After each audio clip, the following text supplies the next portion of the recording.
¿Cómo está, hermano? Buenas noches. ¿Le tocó que lloviera hoy por su casa?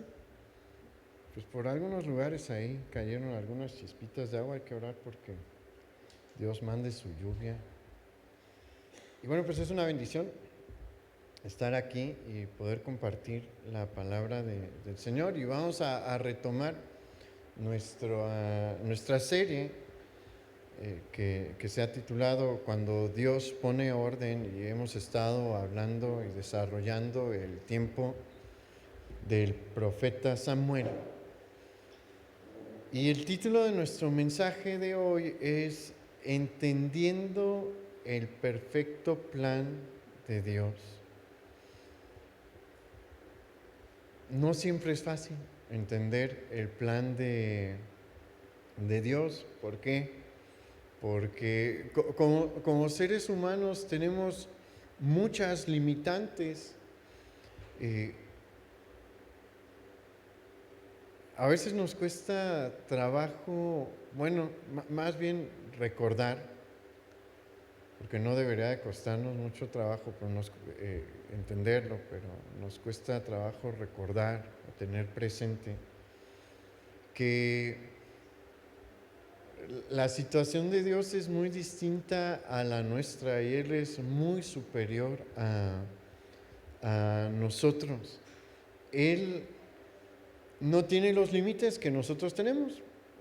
Nosotros tenemos un montón de limitaciones, entre ellas, y esto está relacionado con el plan de Dios, está el hecho de que nosotros vivimos en el tiempo, dentro de la dimensión del tiempo, y nosotros percibimos este fenómeno y vemos un pasado, estamos en un presente y esperamos un futuro. Pero Dios no está en el tiempo, Él lo ve todo, Él ve el principio, ve el final. Por eso es que debemos de estar confiados en que Él tiene el control de todas las cosas, Él lo ve todo, tiene el control sobre todo. Nada escapa a su visión, nada escapa a su mano, y su plan perfecto nos incluye a nosotros. Y en su plan perfecto hay un diseño de Él para hacernos bien.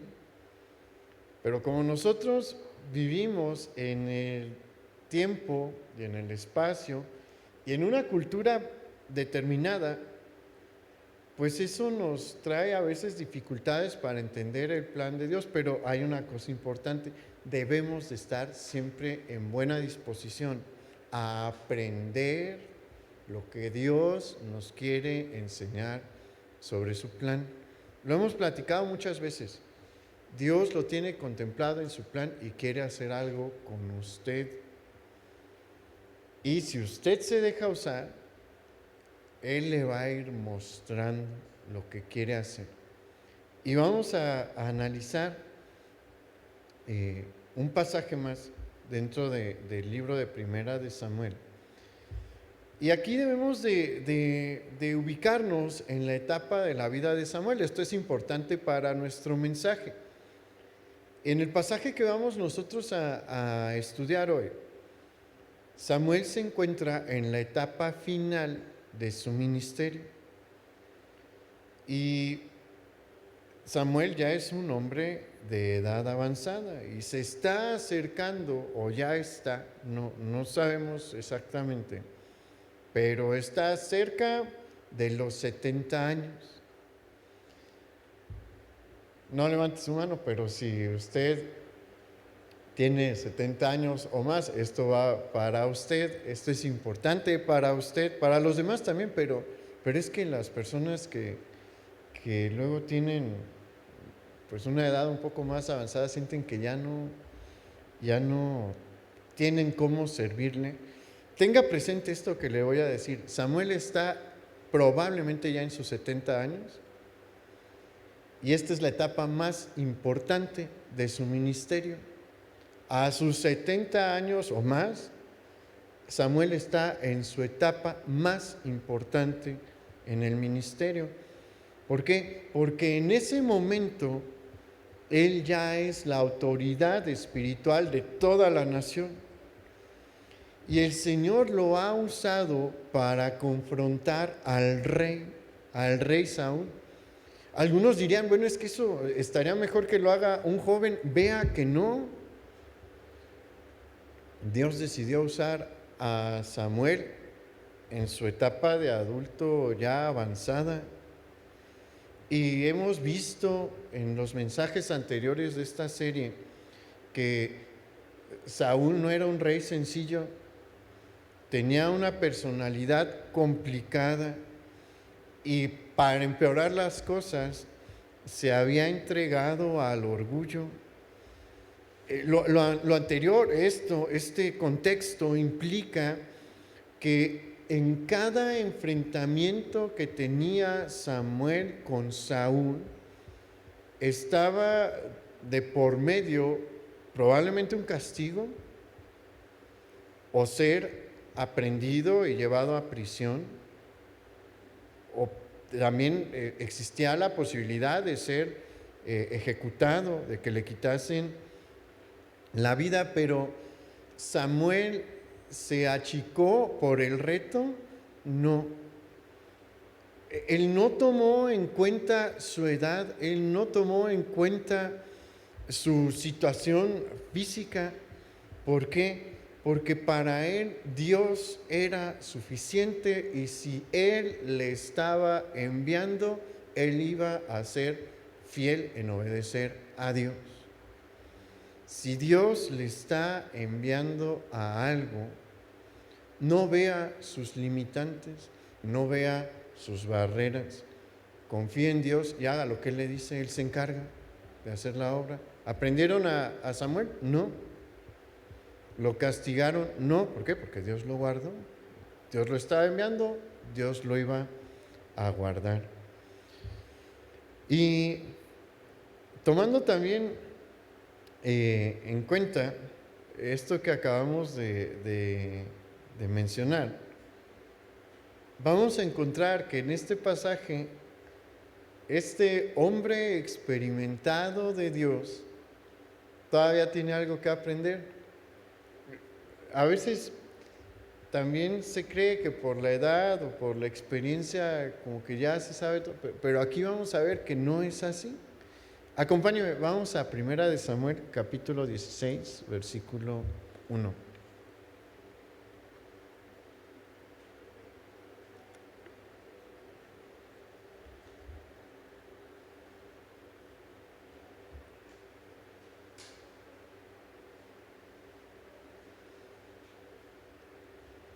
Primera de Samuel 16, 1 dice: dijo Jehová a Samuel: ¿hasta cuándo llorarás a Saúl, habiéndolo yo desechado para que no reine sobre Israel? Llena tu cuerno de aceite y ven, y te enviaré a Isaí de Belén, porque de sus hijos me he provisto de rey. Y dijo Samuel: ¿cómo iré? Si Saúl lo supiera, me mataría. Jehová respondió: toma contigo una becerra de la vacada y di: a ofrecer sacrificio a Jehová he venido. Y llama a Isaí al sacrificio, y yo te enseñaré lo que has de hacer, y me ungirás a él, y me ungirás al que yo te dijere. Aquí hay que explicar por qué Samuel lloraba a Saúl. Lo lloraba porque le consideraba como alguien que murió. Samuel veía a Saúl como alguien que había muerto. Y espiritualmente eso era cierto. Acuérdense que ya todas las oportunidades se le habían pasado a Saúl. Hay cosas que pues nos pueden generar dolor. Había varias cosas aquí que le generaban dolor a Samuel. No crea que que él está llorando y diciendo, ay, Saúl hubiera sido... No, no, no, no. Cuando se nos menciona que lloraba Saúl, era un profundo dolor que sentía Samuel por la condición en la que se encontraba la nación debido a Saúl. Acuérdese que Samuel fue levantado para corregir el corazón de Israel. Acuérdese que es el profeta que es el puente entre Moisés y Elías. No hay otro profeta tan grande en este periodo de tiempo tan largo de Moisés, Elías como Samuel. Él es levantado de una manera especial para corregir al pueblo de Dios y ve en el rey que pidieron los israelitas a alguien que va a desviar el corazón del pueblo y que va a afectar al pueblo. Entonces, esa es la causa de su dolor. Hay cosas que nos van a hacer sentir mal en lo que vemos y vivimos, sí. En su vida familiar, sí. En el trabajo, sí, sí va a haber este tipo de cosas. Y se vale sentirse mal, sí, por un tiempo. Y vea cómo esto lo hemos mencionado en varios mensajes.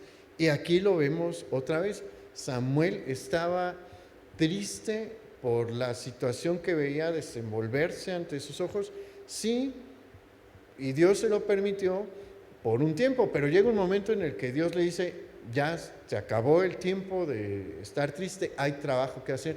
Mire, esa es una de las grandes bendiciones de la vida cristiana. Siempre hay trabajo que hacer, siempre vamos a encontrar trabajo que hacer, y si nos dejamos usar, Dios nos va a ocupar. Y mire, el trabajo es una enorme bendición. ¿Sabe por qué? Porque mantiene nuestra mente ocupada. Una mente desocupada es un lugar peligroso, honestamente. Entonces el Señor le dice a Samuel, ya estuvo bien, hay trabajo que hacer. ¿Te preocupa la situación de Israel? Hay trabajo que hacer. Hay algo que hacer para arreglar la situación de Israel. Dios no permite que sus siervos se queden estancados. No es su voluntad que nos quedemos estancados, pero ¿sabe quién se queda luego en el pozo? Nosotros. No porque Dios no nos quiera ayudar o sacar, porque no tomamos su ayuda. Haga de cuenta que usted cayó en un pantano, se atoró y le avientan una cuerda. ¿Qué es lo que tiene que hacer? Agarrar la cuerda y lo van a sacar. Pero usted tiene que agarrar la cuerda. Los que se la lanzaron no la pueden agarrar por usted. Es la misma situación con el Señor. El Señor va a lanzar la cuerda para sacarnos del pozo, del pantano, pero nosotros la tenemos que agarrar. Y una vez que la agarramos, ¿qué hace el Señor? Él empieza a jalar para sacarnos, pero no va a ser su parte. Busca al Señor, Él le va a mostrar la salida, camine hacia la salida. Y va a ver que el Señor le va a sacar adelante. Y el Señor le dice a Samuel, Saúl, ¿tú sabías que no iba a funcionar? Es hora de que vayas con el que sí va a funcionar. Y lo manda con Isaí a la pequeña ciudad de Belén, porque entre los hijos de Isaí le va a tocar ungir al rey de Israel. ¿Le dijo ahí quién era? No, porque mire, rara vez el Señor revela todo de golpe. Generalmente las cosas funcionan como en el caso de Samuel.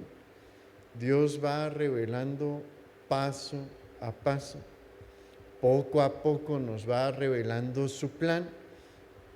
Él nada más le dijo, tienes que ir a Belén, vas a buscar a Isaí de Judá, de la tribu de Judá, y preguntas por sus hijos. Uno de ellos es, cuando llegues te digo quién es. Mire cómo es Dios.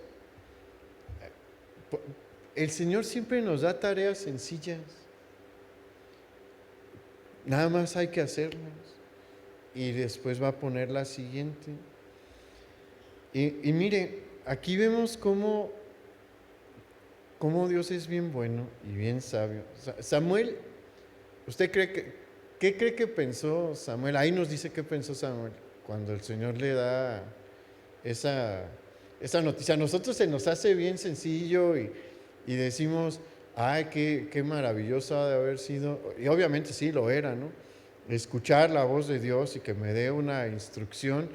Pero es que nosotros lo estamos leyendo ya cuando pasaron varios milenios desde que sucedió esto y no nos ubicamos en la situación en la que está Samuel. Mire, Samuel vive en Rama y él tiene que ir a Belén, pero para poder llegar a Belén, Samuel sabe que tiene que pasar por Gabaón de Saúl. No puede evitar esa ciudad. Y Samuel, ¿qué fue lo que pensó? Me van a matar si yo digo qué es lo que voy a hacer. Acuérdese que Saúl ya está en una decadencia. Y en el mensaje de hoy vamos a llegar a ver cómo empieza a llegar al clímax de su decadencia. Pero en este punto Saúl ya está muy mal y sabe, le aseguro que no se le olvida las palabras que le dijo el profeta Samuel, porque Samuel ya le dijo, el Señor te va a quitar el reino y se lo va a dar a alguien mejor que tú. Entonces, cuando Samuel escucha eso, dice, sí voy, Señor, pero ¿cómo le hago? Si yo tengo que pasar por Gabaón. Y Samuel no es una persona normal, él es el profeta de Israel y por donde él pasa, la gente reacciona, lo vamos a ver ahorita también en el mensaje, hay una reacción. Ver a Samuel moverse siempre significaba algo. Entonces el Señor, Samuel le dice, Señor, sí voy, pero pues, ¿cómo le hago? Si me preguntan qué digo, ¿se ha planteado eso? ¿Ha estado en una situación en la que no sabe qué es lo que tiene que decir? Que tiene un reto adelante y no sabe qué es lo que tiene que decir. Así estaba Samuel. ¿Y qué hizo el Señor? Le dijo qué decir. Son palabras de mucha sabiduría porque mintió Samuel, no, pero el Señor le dijo, hay que ser sabios. No se lo dijo así, ¿verdad? Pero tú nada más dile que vas a ir a Belén a ofrecer un sacrificio y ya, no des más información. El Señor le dijo exactamente lo que tenía que decir. El Señor es más sabio que nosotros. Cuando esté en una situación de este tipo, dígale al Señor, no sé, Señor, qué decir. Dime, revélame qué es lo que tengo que decir. Y el Señor le puede dar una palabra compleja o algo increíblemente sencillo, como lo de Samuel. ¿Qué es su responsabilidad? ¿Qué es lo que usted tiene que hacer? Diga lo que el Señor le mostró. Aférrese a la sabiduría de Dios. No vemos a Samuel diciendo, híjole, pero como que es muy sencillo. No, Samuel simplemente obedeció. Y no se nos narra aquí cuando llegó a Gabaón, pero tampoco se nos dice que hubo problemas. Llegó a Belén y nadie lo detuvo. no hubo ningún problema. Entonces, confíe en el Señor, confíe en la sabiduría de Dios. Él es más sabio que nosotros. Entonces, déjese guiar por Él como lo hizo Samuel. Y vamos al versículo 4, ahí en Primera de Samuel 16. Y vea cómo empieza el versículo 4. Hizo pues Samuel como le dijo Jehová. ¿Sabe qué es lo que distingue a los grandes siervos del Señor? Esto, que hacen lo que Dios les dice, tal y como Él se los dice. Y vea el resultado ahí después del punto y coma. Y luego Él llegó a Belén. Y aquí hay un detalle importante, vamos a seguir leyendo. Los ancianos de la ciudad salieron a recibirle con miedo y dijeron: ¿es pacífica tu venida? Y él respondió: sí, vengo a ofrecer sacrificio a Jehová. Santificaos y venid conmigo al sacrificio. Y santificando él a Isaí y a sus hijos, los llamó al sacrificio. Y aquí hay un detalle especial, particular, y es referente a los ancianos de la ciudad. Si usted ve, dice que salieron con miedo. Por eso le digo que ver a Samuel desplazarse no era cualquier cosa. ¿Por qué? Porque como lo hemos platicado, él es el profeta de Jehová. Y le preguntan: ¿es pacífica tu venida? ¿Por qué? Porque acuérdese que el trabajo principal del ministerio profético es la corrección del pueblo de Dios.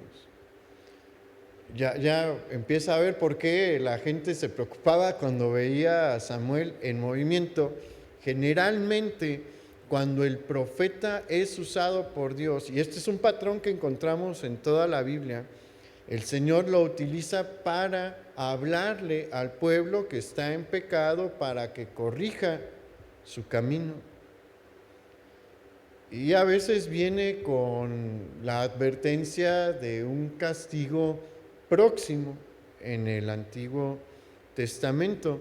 Es bien importante que nosotros nos desprendamos de esta falsa concepción que se ha desarrollado sobre el profeta. Los profetas del Antiguo Testamento no son oráculos, no son adivinos, son hombres utilizados por Dios para corregir a su pueblo. Hablan directamente palabra de Dios, y si usted ve, como el 90% es corrección. Y advertencias sobre castigos futuros que habrían de venir y que en muchos casos llegaron. Entonces, así se encuentra la ciudad de Belén. No sospechan lo que va a pasar. Samuel tampoco lo revela.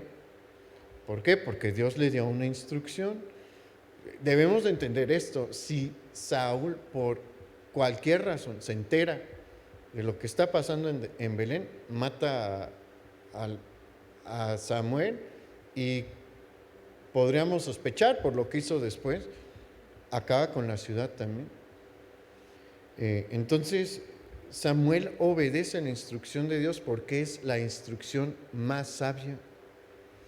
Es algo que debemos de entender. Lo que Dios nos muestra es lo más sabio que podemos hacer, la instrucción más sabia que podemos seguir. Bien, vamos al versículo 6. Una vez que se realiza el sacrificio, Samuel convoca a los líderes de la ciudad.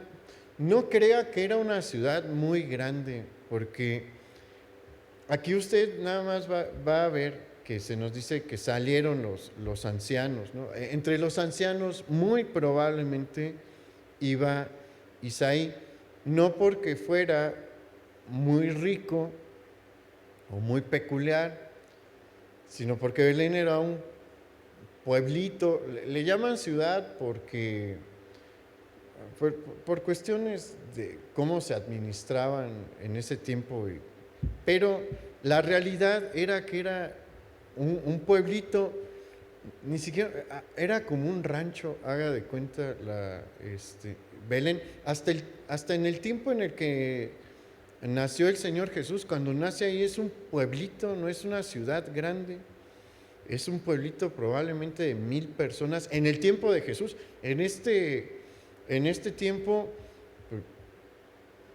no me atrevería a dar una cantidad, pero era como la población de una ranchería, 300 personas. Entonces, pues Isaí es de los que están grandes, entonces lo llaman.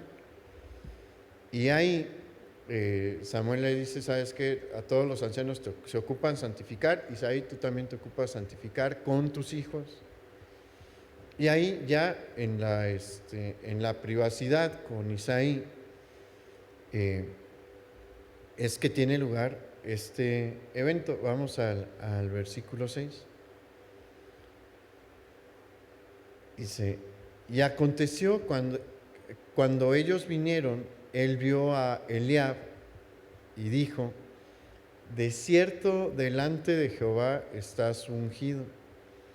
Y Jehová respondió a Samuel, no mires a su parecer ni a lo grande de su estatura, porque yo lo desecho, porque Jehová no mira lo que mira el hombre, pues el hombre mira lo que está delante de sus ojos, pero Jehová mira el corazón. Y aquí hay algo bien interesante. ¿Por qué? Porque ya hemos platicado que Samuel ya es de una edad avanzada, está en sus 70 años aproximadamente. ¿Se acuerda desde cuándo empezó él a servir al Señor? Bien chiquito lo llevan al templo y donde está no el templo, donde está el tabernáculo de reunión, y él aprende directamente de Eli, sumo sacerdote. No se sabe bien la edad, pero pudo haber tenido entre 3 y 5 años cuando él empieza a ser instruido y a involucrarse en el ministerio. Posteriormente sí, la primera vez que Dios habla con él es ahí entre sus 12 y 13 años. Toda su vida, desde los 5 años hasta este momento, él ha estado en cuestiones del ministerio del Señor y tiene un ministerio personal. Lleva, vamos a suponer, 65 años y todavía tenía algo que aprender. Porque toda la vida vamos a aprender de Dios. Ni siquiera cuando estemos en la eternidad vamos a dejar de sorprendernos con Él, porque Él es infinito, su gloria es infinita. Cada vez que le veamos en su presencia nos vamos a sorprender. Entonces, no crea que por su edad o el tiempo que tenga en el ministerio o por su experiencia en el ministerio ya lo sabe todo. No, la verdad es que no. Siempre hay algo que aprender y debemos de tener una actitud como la de Samuel. ¿Qué era lo que estaba pasando aquí? Samuel estaba cometiendo un error. ¿Se acuerda que al principio empezamos a hablar que nosotros tenemos limitantes como seres humanos y platicamos que vivimos en el tiempo y en el espacio, el Señor no, pero vivimos también en un contexto cultural. Nuestro contexto cultural es el contexto de México, de manera más específica el de Morelia. La mayoría somos morelianos aquí, o llevan ya rato viviendo aquí en en Morelia. Y pues Morelia tiene sus peculiaridades en cuanto a su cultura, sus tradiciones, que de una u otra forma nos afecta. Se nota mucho en el hablar. ¿Por qué? Porque todos decimos un montón, pues. Es algo típico de aquí, de Morelia, ¿no? De- no lo podemos evitar, es parte de la manera en la que se habla aquí en Morelia. Y bueno, estas son cosas que influyen en nuestra manera de pensar, en nuestra manera de ver las cosas. Samuel está en esta situación también, porque él es un israelita de por ahí el 1000, poquito más del 1000 antes de Cristo, que creció en tierra de Israel en todo el contexto cultural. ¿Y qué sucede? Bueno, lo platicamos cuando hablamos del rey Saúl. Las personas en este tiempo, en la zona mesopotámica, tienen un estereotipo de lo que de cómo debe de ser un rey, y deben de ser bien parecidos, deben de ser fuertes y de preferencia altos. Y bueno, es algo con lo que Samuel se ha topado toda su vida, y bueno, él vio cómo el Señor llamó a Saúl fuera de tiempo. Sí, Israel lo pidió con una mala intención también, pero pues Dios les dio a un hombre con este prototipo que cumplía con todas estas características. Entonces, cuando Samuel ve a Eliab, el primogénito de Isaí, el hermano mayor de Samuel, se encuentra con un hombre, porque ya era un hombre, ya tenía más de 20 años, probablemente con barba, fornido, alto y bien parecido.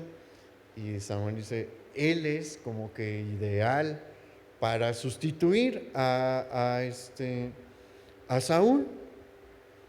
¿Y qué le dice el Señor? No, estás mal, estás mal. Hay ocasiones en las que eso nos va a decir el Señor también, estás mal, estás equivocado. Esta es la respuesta correcta.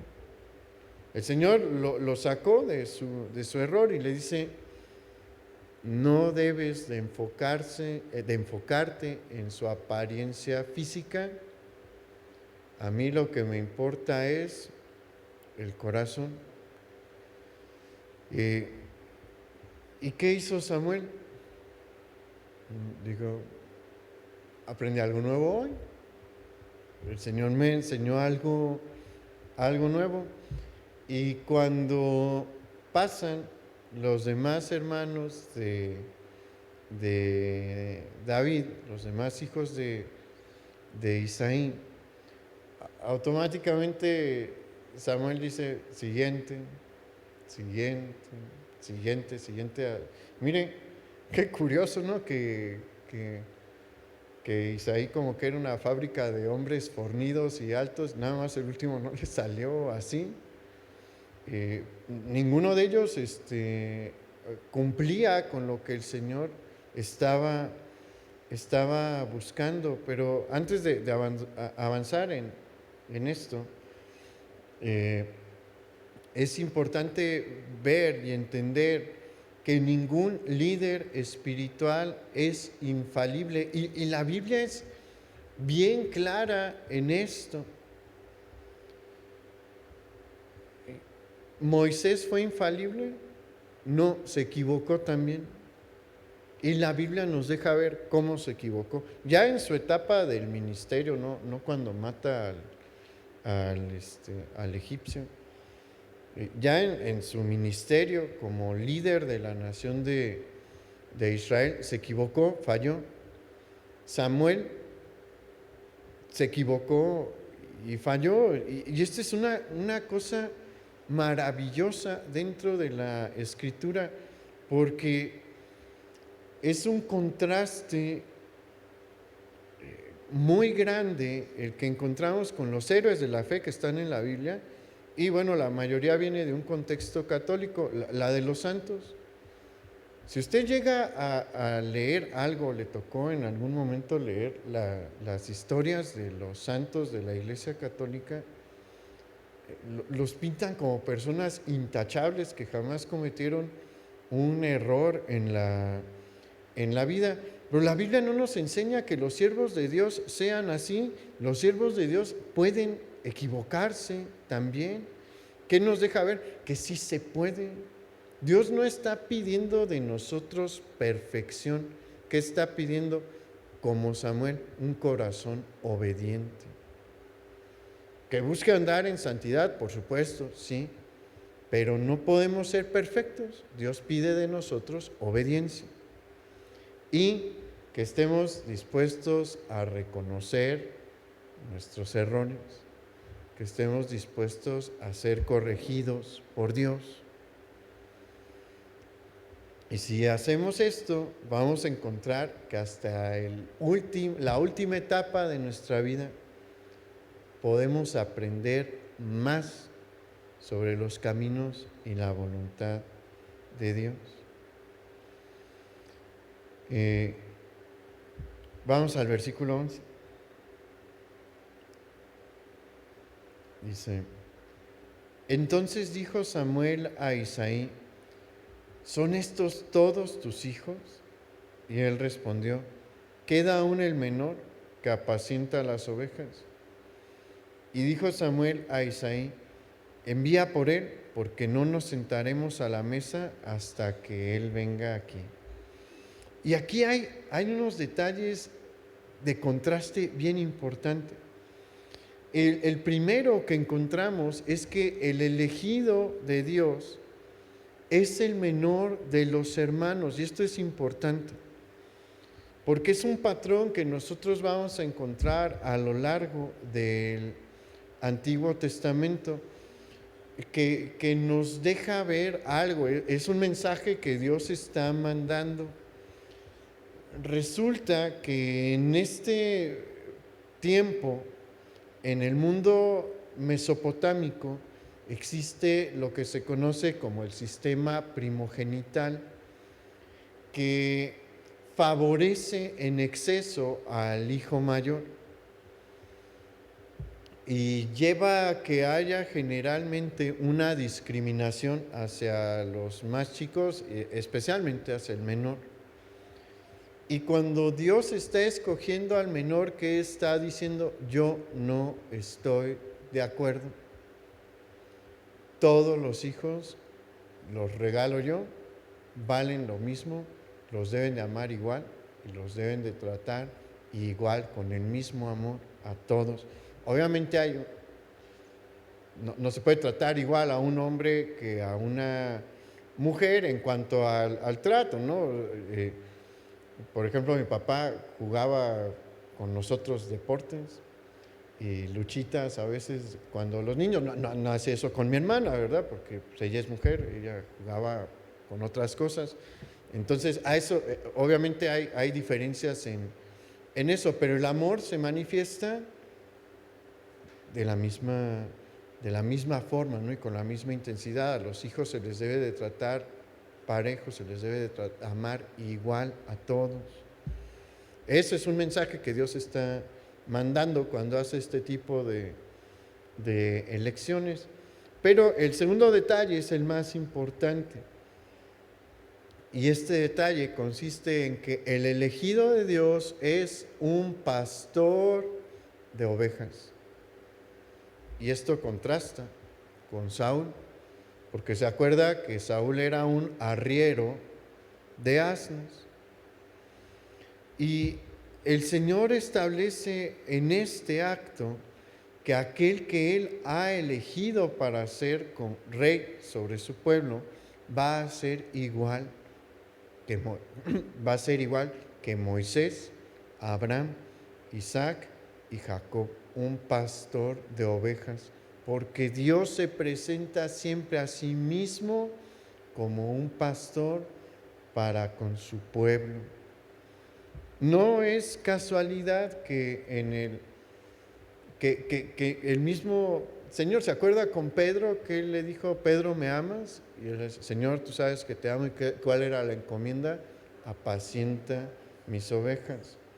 Por eso es que en la iglesia se empieza a hablar de pastores, y en la iglesia protestante se les vuelve a llamar pastores, porque ese es el trato que Dios quiere entre los líderes que levanta y su pueblo. Somos pastores, no arrieros. Lo platicamos en el caso de Saúl. El arriero le chifla, le pega y le lanza piedras a las vacas, a los asnos. A la oveja no se le trata así.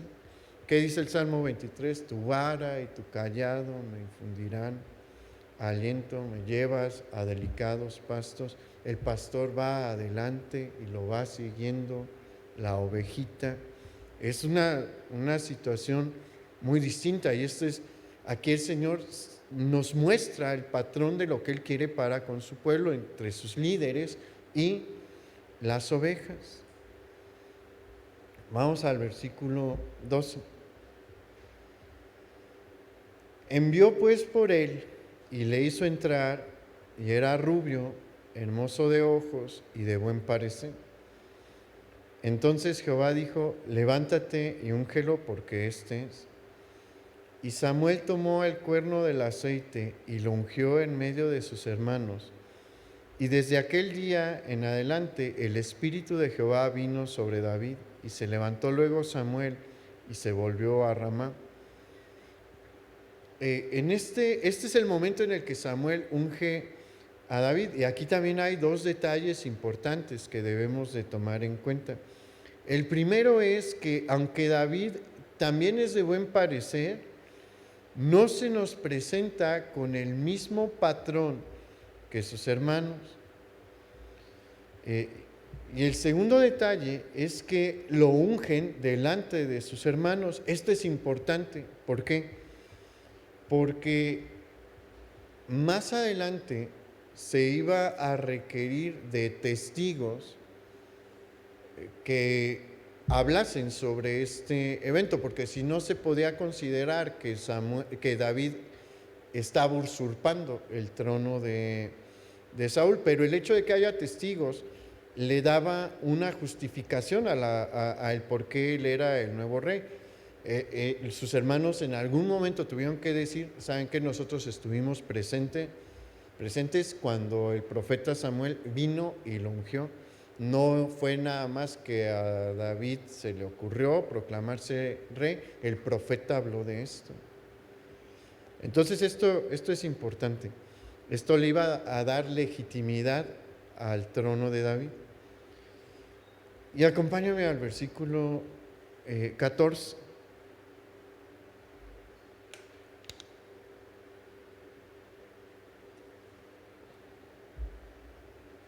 Y aquí encontramos lo que está pasando en el otro lado de la moneda, en la vida de Saúl. Dice: el espíritu de Jehová se apartó de Saúl, y le atormentaba un espíritu malo de parte de Jehová. No es casualidad que se haya dejado este detalle justamente después de que David fue ungido. ¿Por qué? Porque acuérdese que la unción implicaba la presencia del Espíritu Santo. ¿Se acuerda en el caso de Saúl? El profeta Samuel lo ungió e inmediatamente le dice: vas a ir aquí y va a haber una comitiva de profetas que van a estar alabando. El Espíritu de Dios va a venir sobre ti y tu corazón va a cambiar. ¿Qué cree que es lo que pasó con David a partir del momento en el que Samuel le unge? El Espíritu de Dios viene sobre él, y en ese mismo momento, probablemente de manera simultánea, el Espíritu Santo se aparta de Saúl y viene un espíritu inmundo a atormentar. Hay un detalle aquí importante. Saúl no estaba poseído, pero sí sentía la opresión de este espíritu inmundo. Y como lo vamos a ver más adelante en la serie, a lo largo del resto de su vida, este espíritu le va a seguir molestando y va a distorsionar su manera de ver las cosas. Va a llevarlo a hacer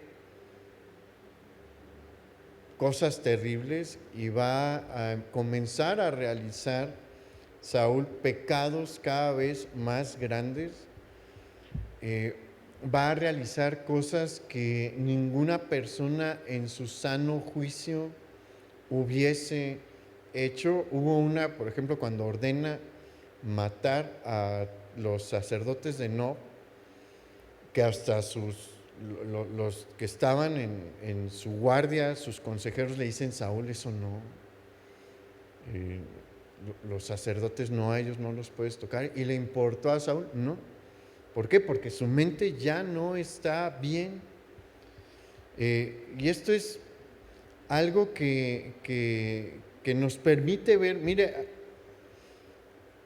el Señor no nos deja ver mucho sobre el plano espiritual en la Escritura. Y lo hemos mencionado en varias ocasiones.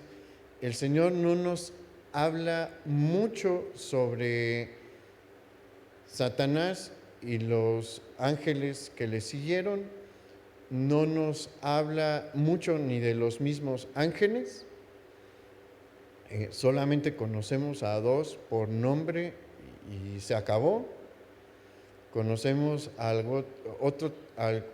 algunos tipos más de seres celestiales que están en la presencia de Dios por su categoría, porque la Biblia los menciona, pero no se nos dan muchos detalles. No se nos dan muchos detalles tampoco del otro lado. ¿Por qué? Porque no le interesa a Dios que nos metamos ahí. No es nuestra área, lo hemos platicado en otras ocasiones. Aquellos que se meten a buscar más de lo que señala la Escritura se están metiendo en terrenos muy peligrosos, porque la revelación no va a ser de Dios. ¿De quién va a ser? De los ángeles le aseguro que no, porque ellos tienen prohibido hablar más de lo que señala la Escritura. ¿Se acuerda qué dijo el apóstol Pablo? Si un ángel les predica algo distinto, no es de Dios, no es de Dios. Entonces, solamente el enemigo puede hablar de esas cosas, pero acuérdese que él es padre de mentira y distorsiona todo. Entonces, no hay que meterse en esas áreas. Pero esta es de las pocas cosas que el Señor nos permite ver del ámbito espiritual, del plano espiritual. ¿Y qué nos deja ver? Que los espíritus inmundos tienen la capacidad de afectar la mente del ser humano, de distorsionar sus pensamientos, de quitar la paz. Entonces, por eso le digo que no nos debemos de meter en esa área. Es un área muy peligrosa. No tenemos nada que hacer ahí. No mete el pie, no le esté buscando. Y bueno, la inestabilidad mental de Saúl se va a volver cada vez más evidente. De modo que las personas cercanas a él van a comenzar a preocuparse y van a buscar una solución. Y acompáñame al versículo 16.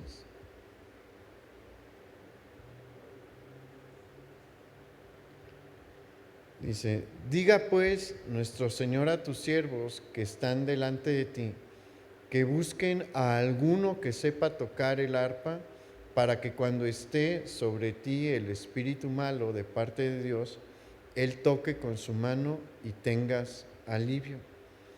Y Saúl respondió a sus criados: buscadme pues ahora alguno que toque bien y traédmelo.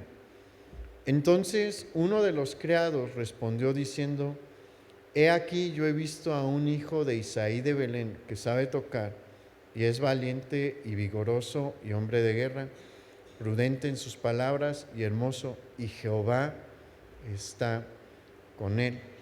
Y aquí vemos nuevamente un contraste entre el rey que pidieron los hijos de Israel fuera de tiempo y con una mala motivación, y el rey que Dios había elegido.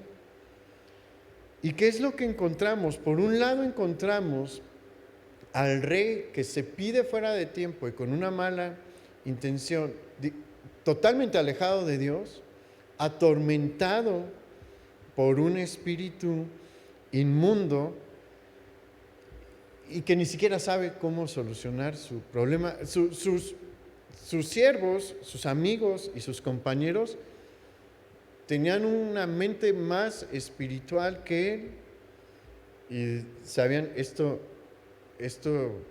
no es normal, esto no es natural, esto es en el ámbito espiritual y necesitamos de la mano de Dios para ayudar al rey. Y sin saberlo, uno de estos consejeros había tenido contacto con Isaí de Belén y con David. ¿Y cuál fue su impresión con David? La encontramos al final del versículo 18. No sabemos qué tanto conocía él a David. Lo que podemos ver es que de conocerlo notó que Dios estaba con él, porque efectivamente estaba con él. Después de haber sido ungido por Samuel, el Espíritu Santo estaba con él y lo propone. ¿Y lo proponen para qué? Mire, aquí no crea que era música común y corriente la que ellos esperaban que tocaran. Aquí nos dice en el versículo 16, en la parte final, dice, para que cuando esté sobre ti el espíritu malo de parte de Dios, Él toque con su mano y tengas alivio. La música que debía de tocar debía de ser la música adecuada para hacer que este espíritu inmundo se sintiese incómodo y se fuese. ¿Qué tipo de música cree que era? Eran alabanzas, o sea, lo que estaban buscando era que viniese alguien que pudiera cantar cánticos al Señor, y esos cantos iban a alejar a este espíritu inmundo. Y aquí hay otra cosa importante. ¿Los cantos alejaban al espíritu inmundo? No. ¿Quién estaba con David? El Espíritu Santo. El Espíritu Santo ahí era el que hacía que a través de los cantos pues se fuese este espíritu que estaba oprimiendo a Saúl. Entonces vemos que es necesario, y lo hemos visto a lo largo de toda la serie, que nosotros esperemos a los tiempos de Dios. ¿Cómo cree que le va a ir Israel con un rey así? La Biblia no nos describe mucho sobre el reinado de Saúl después de este momento en el que el espíritu inmundo empieza a atormentarlo. ¿Por qué? Porque la Escritura se va a enfocar en David y la relación Saúl-David, y ya no se nos habla sobre las cuestiones de Estado. Pero, ¿cómo cree que es tener un gobernante así? Si se animó, como lo vamos a ver después, a matar a los sacerdotes, ¿usted cree que no se animaba a oprimir al pueblo? Claro que sí. Las decisiones de Saúl a partir de este momento cada vez se van a volver más erráticas.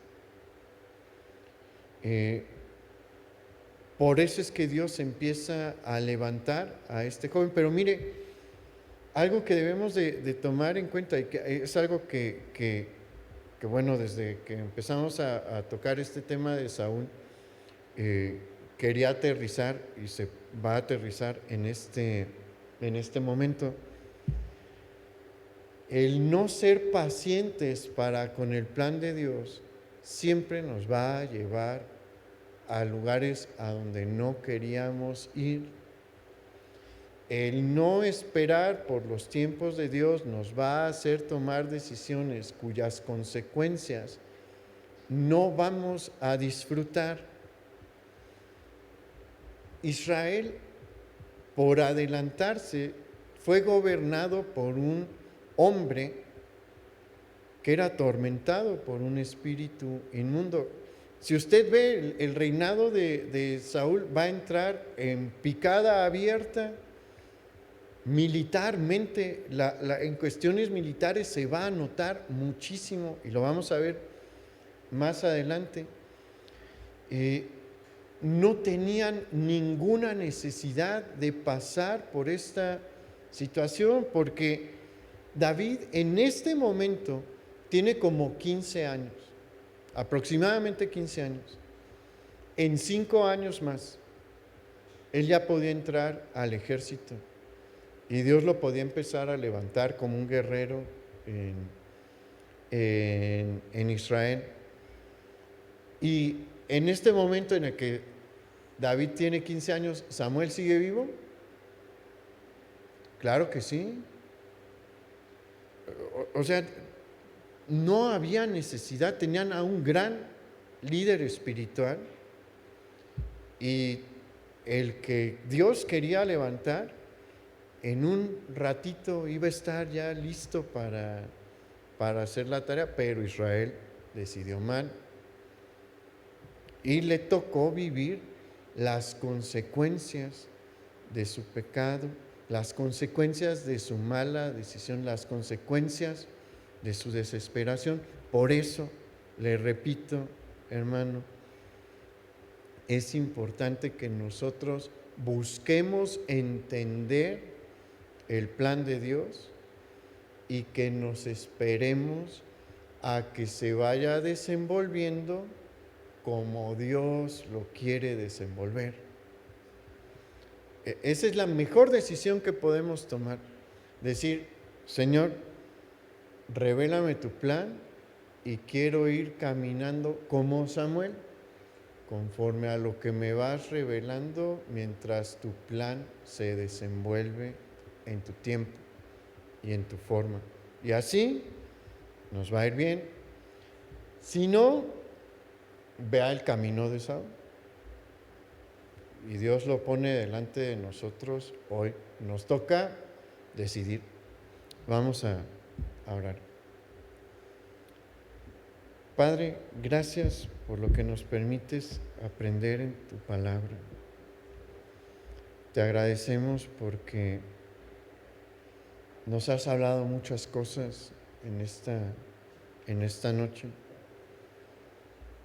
Y nos has enseñado que sin importar nuestra edad, tú quieres hacer algo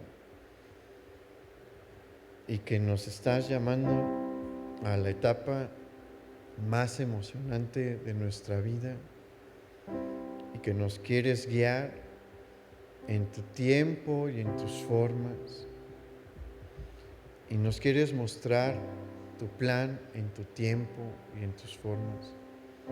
Ayúdanos a obedecer, Señor, como lo hizo Samuel, y a aprender como lo hizo Samuel. Ayúdanos a ser sabios en la toma de nuestras decisiones. Ayúdanos a ser pacientes, a no dejarnos llevar por la desesperación, porque la desesperación es el peor consejero. Ayúdanos, Señor, a escuchar tu voz y a dejarnos guiar así, paso a paso, reto tras reto. conforme a tu voluntad, conforme a lo que tú quieres hacer, conforme a tus tiempos. Hoy nos ponemos en tus manos, Señor. En el nombre de nuestro Señor Jesús. Amén. Pues que pase una buena noche, hermano. Nos vemos aquí el viernes en las distintas reuniones y el domingo. Recuerde que ya hay clase el domingo para los que están en clase y nuestra reunión general a las 11. Que el Señor le bendiga.